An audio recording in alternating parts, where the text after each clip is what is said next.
What's up, guys? I'm Jeff. I'm Alyssa. And welcome back to the Real Life Podcast. Today we have a fun, random, unique episode, and we wanted you guys to set the tone for the episode. I'm usually the one kind of thinking of what we're going to talk about and what we're going to do, and sometimes it's random and weird. And I just said, you know what? Not everyone wants that every week. So the Windleberry one was a little much for me. Hey, that one was hilarious because that one was the most... The poop one. Yeah, that was the most, what's the word I'm looking for? Like contrasting, meaning like a lot of people literally said that was like their favorite Real Life Podcast episode. And Really? A lot of people said like, bro, like I wasn't with you. So it was literally like, it was like, or the most polarizing. That was the word I was looking for. Yeah.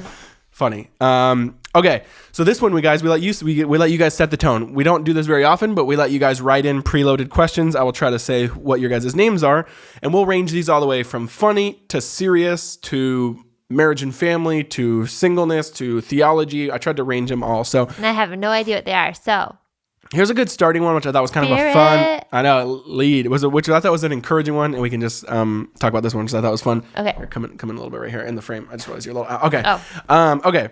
For those watching on video, if you don't know, we post these on video. Okay. So Kristen Rose Smith said, "How has marriage exceeded your expectations? Vice versa, and how you process through that." That's a great question. How has marriage exceeded my expectations? Do you want to go first? Go ahead. I have a little bit of mom brain right Alyssa's now. like, it didn't exceed my expectations. It didn't. Jeff is not. Okay. I will honestly say, guys, it did exceed my expectations. Marriage. Did it? Yes. Marriage to Alyssa Bethke is one of the best things I've ever done in my life. The best thing I've ever done in my life. Honestly, guys, I'll say, how did it exceed my expectations? I feel like marriage, and I'd love to know if other married couples feel like this. Sorry, clear my throat. How do I say this? Like, I feel like I didn't have any conceptualization for how intimate and close you could be with another person in such a really, really special, beautiful way. Mm-hmm. Like, I just didn't realize how you couldn't conceptualize. Like, it's such a powerful relationship. Mm-hmm. It's so life-giving. I feel like I'm a better person because of Alyssa, but I mean, like, really so. And I feel like I never realized how drastic that was. Like, I feel like I'm more confident because of you. I'm more free because of you. I'm more in my true self because of you.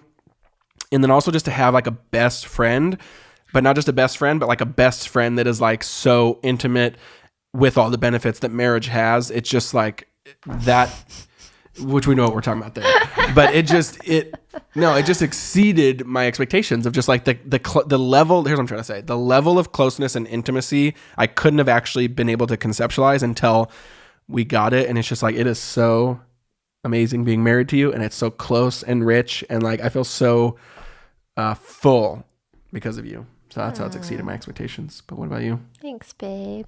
You're welcome. Oh, well, how do I? Like we said, it didn't exceed Alyssa's expectations. I will say there's a point if you're married, and if you aren't, there will be a point in your marriage, probably your first year of marriage, where there'll be a point where you go, "What did I just do?" So there are. I never had that, but yes. You never had that? No. Oh, I definitely did. But no, I think the thing that exceeds my expectations was, and I've shared a lot about this, but how,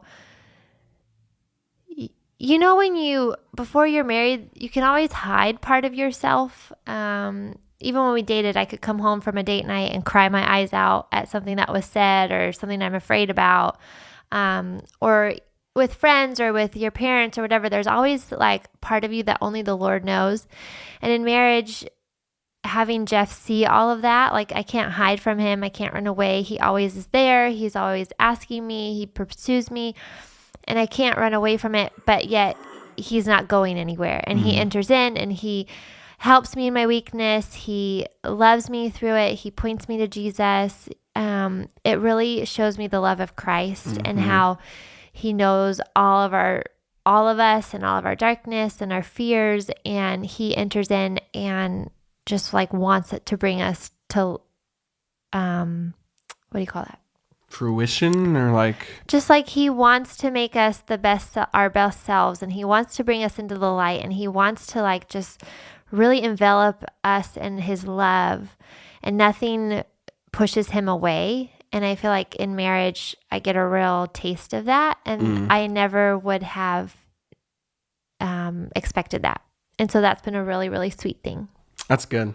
I appreciate that, babe. And it is It true. wasn't as like, sorry, you were so sweet with me, but I just I'll take it. seeing like the Lord in that light has been really sweet. Yeah, I'll receive it. I'll receive the blessing. So, okay, let's pick the next one. Where was it? I thought this one could be kind of quick, but oh man, you didn't write you wrote it's just your username, Tootie27. Our kids have a book right now called, what is it, the Toot Ones? All I think of is farts when I see that. Don't you? Yeah. It's like a baby it's funny. It's Have you about guys a read that book? baby and he toot. It's a baby book. It's a baby book, but about how all the different toots, there's like the daddy toots, and daddy's toots are loud. Mommy's toots are quiet. I don't know, baby's toots smell. It's funny. Okay, so 2D27, there you have it. How can people, I think this one's good because this one's kind of a clarification to what we talk about a lot. How can people who have 9 to 5 jobs or 9 to 6 jobs cultivate a life of rhythms and peace and child bonding and spouse bonding like yours? It doesn't seem possible in my mind. And I love this question because I always want to answer this question because we're very sensitive to that we are more of a contractor, freelance, self-employed lifestyle. And that's not everyone's lifestyle. But what I would say is there's pros and cons to both. I don't like how we make it idealistic to like work from home. I think sometimes people sell that dream and you see those people kind of selling that online and oh, do this and you can work from home and make $1 million. And it's just, that's not how it works. Work is holy and sacred and good. And whether you're in service industry, whether you're a firefighter, whether you're a photographer, whether you travel, whether you have a boss, whether you don't, work is sacred and holy. But the key word is integration with your family. And you can always go one more step farther in integration, is what I like to say. So I know some people that work from home and like they're not, I don't think they do that well at integrating with their kids and their family. Like that doesn't make it special. What makes it special is the intentionality of the heart. The grass can always look greener on the other side. Totally. What it really comes down to is the intentionality of the family and the heart. Now, of course, I think there is some jobs on all sides that kind of stretch and start hurting the family. So you have to always ask that question. Is our job serving the family or hurting the family, right? Meaning like, are we all burning out just so that someone can get a paycheck? Well, that's got to be considered then. You got to talk about that. But in general, most people, it's like, no, it's like, I think a couple ways to integrate is to not tell your kids that daddy's going to work or that mommy's going to work, but tell your kids like, we are sending daddy out to work. We are sending mommy out to work because it's our mission. We are a team. We're a family team. And I don't know if you guys have seen, but go follow us on Family Teams. That's our other initiative we're doing on Instagram, familyteams.com. We talk about this a lot. We try to equip and resource, but what a lot of people don't know is that Family Teams is us and the Pryors, so 2 couples. And what a lot of people don't know is the Pryors, Jeremy, is a CEO of like a company that like he goes to every day. Like so I mean, this person that's kind of the spearhead and the talking head of this initiative is actually a 9 to 5. And so I think we just have to like, it's not this idealistic dream scenario. Like we look very different from the Pryors, our life and our jobs and our kids' ages. And so he goes to an office and leads employees all day. And so that's. So I think that's, and I think he does a really good job of talking about that. So you can go Family Teams or Team Pryor on Instagram to look that up. But yeah, I think go one step extra in integration. So whatever you currently have, say, okay, how can we make something bend around something, right? Can we make the lunch schedule bend around the family? So can dad come home for lunch, or can I bring a kid to work for lunch, or can we do a lunch date, or can I, take a trip here to utilize the work schedule better? Can we do that? There's a lot, but would you add anything to that? Well, I think the thing is, so often I think we grow up with this, like, this is how life should look like. And I feel like I grew up with, like, the husband should go to work every day, 9 to 5. The mom might have a part-time job or stay home. We go to school, like these things. But really, and you have your expectations when you come into marriage of how your family's going to work. Yes. But like letting go of that and really asking the Lord, putting it all on the table and asking the Lord, what do you want for our family? What are rhythms that we can put in place that set us up to flourish?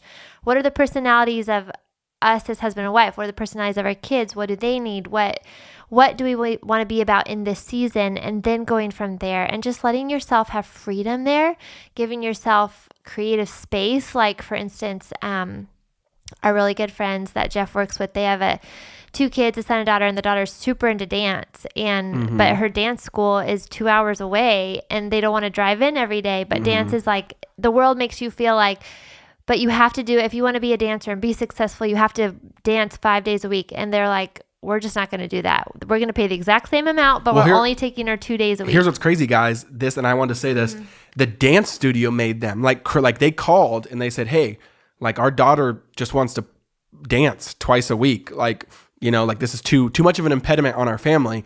And they said, okay, well, sorry, we just have a 5-day-a-week program that costs this much.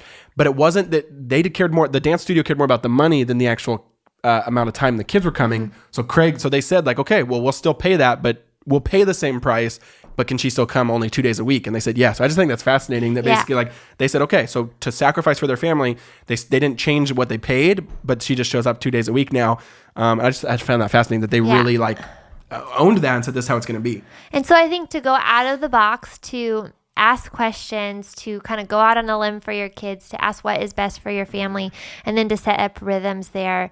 The Lord wants your family to flourish. The Lord wants you to have rhythms. The Lord wants you to be a family. And so how do you do that in the jobs and callings he's given you? It's a blessing what you're doing. And so then how do you integrate your family in that? And I think just having a lot of creativity, and that may be dreaming big things and going for it, maybe talking to mentors and having them speak into it. It looks different for every family. And so, and I think the thing is too that I'm learning is the Holy Spirit speaks to us. And if you ask him, like that verse in James, ask for wisdom, the Lord will give it generously. So ask him specifically, what rhythms do you want our family to set up? What do you want to integrate in us? What things do we need to give up? What things do we need to implement? He will show you and direct you for your specific family. And so I think to lean into that too. That's so good. Okay, I want to give this one to you because I feel like you're really good at this. So Paige asked, I've grown up in the church and always had the Bible spoon-fed to me, but now that I'm in college, I have no idea where to start or how to spend time in the Word and meet with God. I find the Bible intimidating, but I know it's the key to understanding God and growing in my faith. Where do I start? Okay, who is it? Paige, but Paige. her... La Pagina. That's her username, yes. I love this question. I love that you're asking it because it really shows that you want to know the Lord, that you have a hunger for the Word, that you desire righteousness. And so I love that you're even asking this. And I totally get it. I think that, if you grew up in a Christian home, maybe your family's led devotions, or growing up in the church has been, maybe you haven't really done a lot of the Bible study on your own. And so college is a big time for that. I think there's a lot of easy ways to do that. You could, and I love reading God's word, but different seasons I've done different things. And so maybe it's picking up a Bible study on Amazon that you want to go through. And it's just like, or a book about the Lord that you want to go through. You read a chapter a day, you read 2 pages a day. You read, you go through Psalms 119 and you read a verse a day and you journal about it. It can be anything, just as long as you're getting into the word. Right now I have this book that my friend got me, which I don't even actually know what it is. It's kind of like the Book of Common Prayer, but a little different. I think it's called like Seeing Through God's Eyes. And anyway, it kind of goes through, it's like a thing for each day. And it goes through like, it has a verse, and then it has like, right now it's a psalm, and then a little teeny passage from the Gospels, and then it says like, pray for these 3 things, and then it has like a blessing. And so I've just been going through that, and that's just been like, I can make it an hour long, or I can make it 5 minutes, which has been really nice in my season with having a newborn, because I just can't like sit and study God's word for a really long time. And so I think it's just different things. So you can get a Bible study to walk through. Another thing that is really good, you could pick a passage of scripture like the Gospels, or going through the Psalms, or the Psalm of Ascent. I have that on my Instagram if you want to go back. And there's these certain questions that you can ask about each passage, whatever you read, and just journal about it. Like, okay, I'm going to read Psalm 30 today. In this psalm, the first question is, what does this say about God? So go through and bullet point everything that it says about God. What does this say about me? Okay, I'm going to bullet point everything that says about me. What does this say that God does? And I'm going to bullet point all of that. And I feel like even just doing that simple exercise, you don't have to go out and buy a Bible study. It really just brings the passage to life. It's not like you're just reading it to check it off your list, but you're like, wow, this is who God is, and wow, this is who I am, or this is where I need to grow. This is what he does. It really builds our faith. And so that's just a really simple exercise too. That's so good. And Paige, one last thing I'd add is I don't think we wrestle with or realize enough that like the Bible is a collection and a library of ancient texts. So like it's not just something that God is creative and speaks and he breathes no matter the education level, no matter the insight level, no matter. That's obvious in all of human history. But let's also, I think, be realistic that these are ancient texts from thousands of years ago with a lot of nuance and depth and culture, and it's a library of text, 66, and so different books across like 1,500 years. So all that to say is I think we all need to admit we need help reading it, and that's okay. I think like that's actually why it says God has given the church, the family of God, teachers, preachers, and the gifts of the church. I'm blanking right now, like in Ephesians or something, because we need those people to unpack the scripture for us to pass down to the tradition to help us with wisdom and insight because God has uniquely wired them and taught them. So all that to say, one really good resource I would push you towards is the Bible Project. So it's a YouTube channel, and they also have an app, I think, called Read Scripture. But they are phenomenal. And this is literally their mission, is to basically unlock the Bible in a creative and fresh way and give you context and background and help and overview of the main themes and stories so that then when you do start reading it, you can understand what you're reading, stuff actually makes sense, and you see what's going on and you can get the most out of it. So Bible Project, YouTube channel, the Bible Project, listen to their podcast. They're good friends, John and Tim. We actually kind of helped them launch in a little bit like 4 years ago, and they are incredible and love those guys. So Bible Project, go check them out on YouTube or on their podcast or other stuff. Okay, Rebecca said, best newborn advice. We are expecting our first little in April. Yay, congratulations. Congrats. I'll share something real quick, then I'm sure Alyssa has more because she's the sensei and she's the one that pushed it out of her. So, can I say that? Okay, too late. Yeah. Isn't that crazy, guys? Like women just, boom, it's just like human comes out of them. Okay. It's incredible. It is incredible. It's incredible. What a gift that I don't have to do it. But it's a gift. Thank you for carrying and pushing out our children. Okay. Best newborn advice. I would say, and this is partly my 8-ness because I'm like, okay, standing alone. And I think I really struggle when people like take on a lot of peer pressure of like, there's no more place of like feeling the burden and pressure of having to do like 5 million things right and appropriate and correct than having a baby. Like there's just so many voices of just do it this way, make them sleep this, like just so much advice. And you want to be informed and you want to do what's helpful for your baby. But I think the best thing I can say is just like, it's your baby that God has given to your family, not to the person who wrote the book, not to the person next door, not to the overbearing, friend or mentor or whatever. I don't know if there's someone in your life that's like, the person that gives too much advice. I just don't, it's your baby and it's your child, and be sensitive to what the Spirit wants to do through you. And just like, it's a relationship between you and the Lord, that the Lord has given this child to you to steward and raise up as a disciple. And I think to me, that's just like takes off the pressure of like, it's your baby. God will equip you for your baby. He will encourage you for your baby, and he will take you on a journey and to tell a story with your child. So I just think like so what I'm saying with that is be informed, do all the things people say, but like, you just got to move on if it's like not working, or if it's like you feel like that tension of like, oh, the culture is saying we got to do X, Y, and Z, but it's not working, right? It's like, well, that's then just it's not working then, and like, and just rest in that and think about that. But does that make sense? Kind of. Basically, what I'm saying is don't let the pressure of cultural advice about how you should raise your kid, what you should do, the right ways to do everything, especially with the newborn stage, because I feel like that's really palpable and powerful, and a lot of people, I think, get overwhelmed by it. Yeah. Does that make sense? Mm-hmm. You're not vibing with that? Just give me that look, guys, if you're watching this on YouTube, like, nah, bro. No, I mean, there's just so many nuances there. That's why it's kind of a hard. No, I'm just saying, like, rest. Don't forget to rest in the fact that God has given you this child. Agreed. To you. Mm-hmm. Simple as that. God has given you this child, and he will equip you. He will encourage you. He will enable you, and he will help you pick up the slack where you feel like it's hard and you're failing and you need help. Yeah. I don't know if this is your first newborn, but I feel like I could literally write a book about this. This first. Oh, you're first. I could write a book about this. This would be like a 5-hour conversation. There's so many things that come to my mind.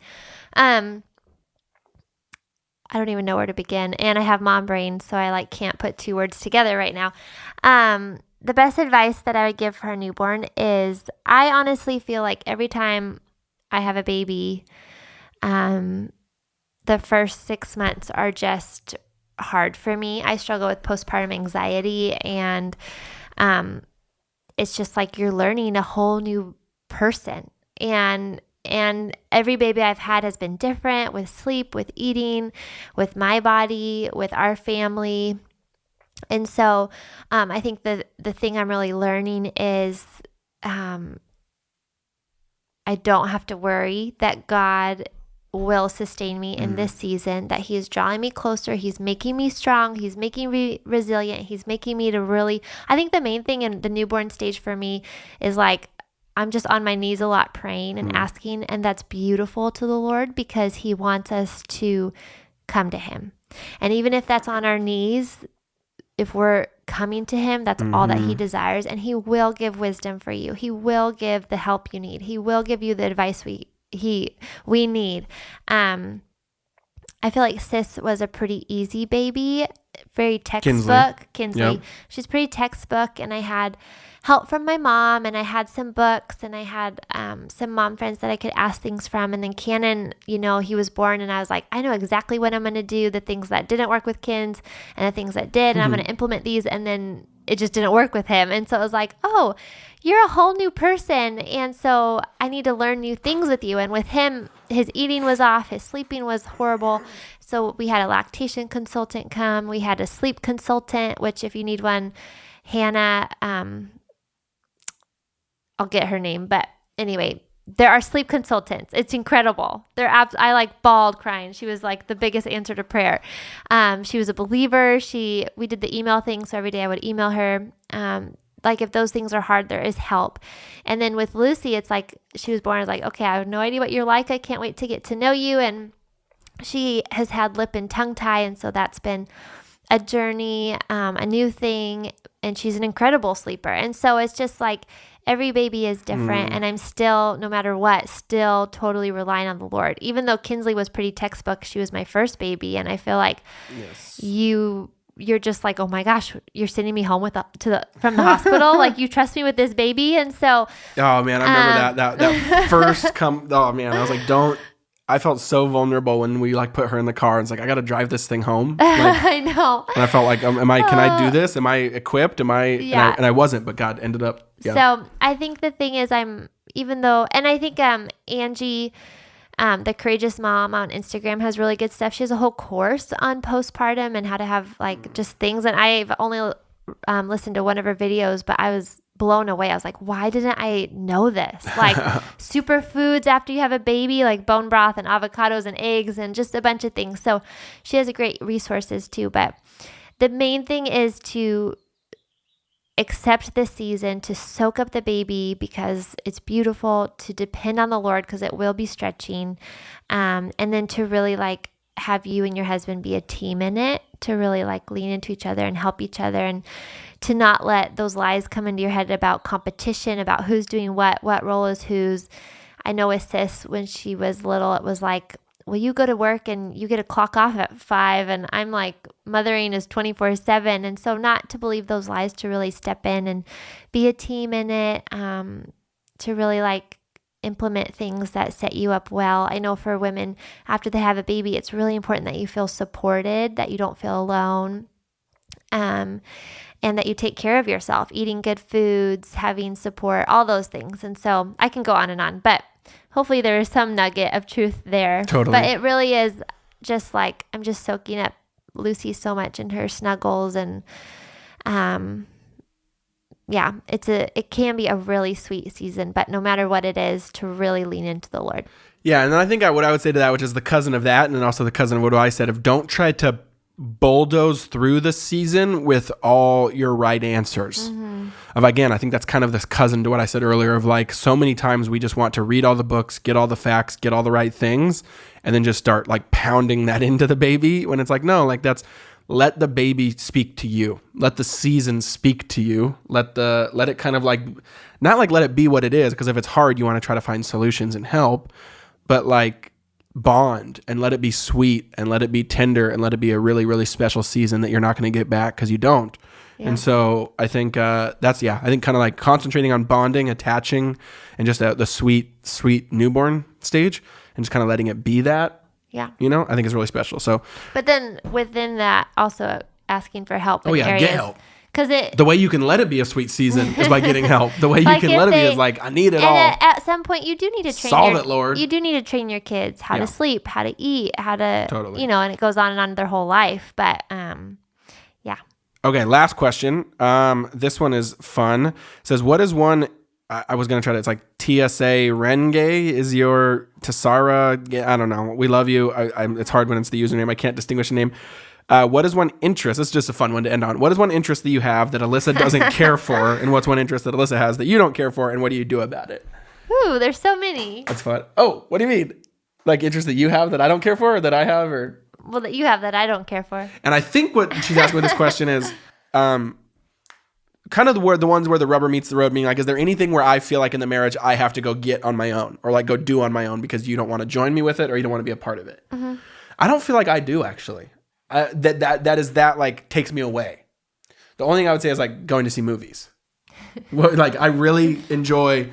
But we have a rule basically where Alyssa's a very sensitive heart, so we can't watch any movie except a romantic comedy, like ever, because anything more than that, if it's more than PG or if it's not a romantic comedy, then like she has nightmares about it, and it's like too dark for her spiritually. And I get that. I want to protect her. So because of that, the movie choices we watch are very Hallmark. Are very small selection. And so then I have to go get all the other movies I want to watch, like crime ones and FBI ones and Avengers and all these different things on my own time. So I'd probably say that. But what would you say? Yeah, but also Jeff's dream is to go to the movie theater by himself. I'm like, that's my worst nightmare. No, that's like my favorite thing to do. And whenever I have a girls' night, he'll like stay up late and watch a whole season of a show that I would never watch with him. Yes, because I have to take advantage of it so that I can be, exactly. Because I want to take advantage of the time when we're together. So basically I try to, in the margins of when she's already doing something, I try to like take advantage of it. So she had a girls' night like a couple months ago and I think I watched the whole season of Jack Reacher that whole night. Just because I was like, I got to get this in because I don't want to be like watching it by myself in the corner when we're both sitting there and there's no one here. So I did it during a girls' night. But we each have our own hobbies. Like Jeff loves woodworking. Yeah. He's a super he'll research things to smithereens. Like he'll just go on this hunt, and he loves documentaries, which I watched one documentary with him and I fell asleep within 10 minutes. It was the most boring thing I've ever watched. I chose a bad one for her to watch with me. But yeah, documentaries, woodworking. I mean, I love woodworking, but I'm not going to do it with you. That's what I mean, yeah. Yeah, so that's probably one I go do by myself and enjoy doing by myself. And you really like cooking lately, like breads and pizza. Yeah, but I don't think that one is relative to, I don't think that one is something that I do that you're not interested in. Well, he just is so good at it and he is particular about it, so I just get the benefit. Yeah, that's true. But what about you? What would you say are some things that interest you that I don't care for? And like, what does that do for us? Or what do you? More hobbies. No, it's just like, I think it's kind of asking, what is one interest that you have that Alyssa doesn't care for, and what do you do about it? So I think they're kind of asking, like, what do you do when someone has an interest in the marriage that, like, I don't care for? So then do you go do it on your own time? Do you, like, have to get it when you can? Does that make sense? Like, what's an interest you have that I don't care for? Shopping? Yes, that's true. Which is hard because that's just been taken off the table. Yeah, I was like, no more shopping. No shopping. I haven't been to Target in months, guys. That's okay. I don't know. You don't got anything? Sorry, my mind is. I thought that was going to be a more fun one than one before we answered it. I know. Well, I mean, I feel like Jeff is a real researcher. He knows everything about everything, and I don't. I don't research at all. I'm like probably the most oblivious person you've ever met. And I'm much more relational. Like I'll talk about friendships. I'll talk about so-and-so and like dynamics of this and that. And so sometimes we have to both step into that. Like if Jeff wants to tell me about something he's researching, then I have to be like, whew, okay, I'm going to like enter into this conversation. Yeah, she doesn't, this is important to him. And then if there's like a relational thing, I feel like, you like to talk about that, but I can talk about it way more. And so you kind of have to step into that and like really listen and hear my heart and really get to the bottom of it. That's the meat of it, guys. And it took us a minute to get there. It wasn't just hobbies. You're right. It was more like that. And that is, that's what we do about it is we kind of know that the other person cares. And so then we take interest because they care, not because we care. Mm-hmm. Right? Yeah. And that thing for you is, yeah, like that window, the one the podcast episode we did on like waste and poop and all that. Like that's literally a microcosm of our life of like, I love that stuff, thinking about all that. And Alyssa's like, this is too much, but she will step into it when she, just to like serve me a little, but she won't step into it that much. She'll be like, hey, I'm done. I'm tapping out. And then same with me with relational stuff. I'm like, okay, I'll get into that. I'll hear that, but I can't do too much of that. So that's probably what it is. That's but you can, but it has to be a certain moment. Yeah, exactly. So that's what I would say. All right, guys, this was so fun. Let us know on Instagram what you thought of this week's episode. It was fun. Random. Thank you guys for asking the questions. We might do this one again, and maybe we'll do more. It'd be fun if we kind of do like specific ones over a couple months, meaning like this episode is a Q&A on this, and this episode is a Q on this. So let us know if you'd like that, and let us know if we answered your question or if you want us to answer yours next, and we will see you guys online. Take care.